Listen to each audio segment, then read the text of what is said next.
I've since read accounts from McKenna and Strassman's subjects. I guess my experience was similar, though I didn't perceive myself as being inside a structure. Rather, it seemed that the spirits were all around me. Wherever I looked, the swirling patterns transmogrified into these oscillating things which clearly acted independently of my own thoughts. At least that was the overwhelming perception I had. I can't really describe them.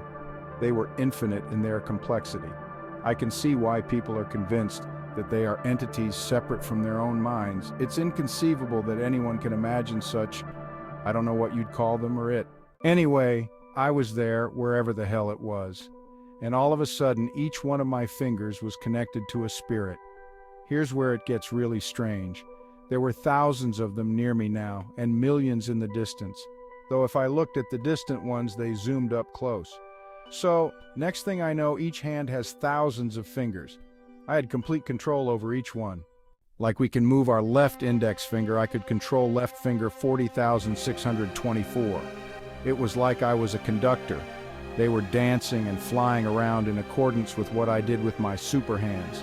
Sound and sight seemed to merge and shift. I was conducting an orchestra of millions.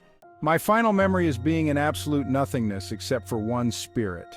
As I looked at it, it started to oscillate, so as I was looking at myself, or what I perceived was myself, I was changing form 1,000 times a second. The oscillations became faster, and the spirit wanted to know who it was. It wasn't asked in words, but I knew what the question was. Somehow, I said, I don't know. This conversation went back and forth at an ever greater speed until at the same time we were both saying he is you as he is you. Then the words converged into hue. Literally it was blue. I became the color blue, a psychedelic play on words. I was a frequency. Then this spirit rushed up to me from the other side of the galaxy, laughing. He had a present, like a normal box with a blue ribbon, and he said, "What's your favorite hue?" Next thing I knew, I'd opened my eyes. The extra freaky element was that I had turned my head around and was looking straight out the window. At, you guessed it, a big clear blue sky.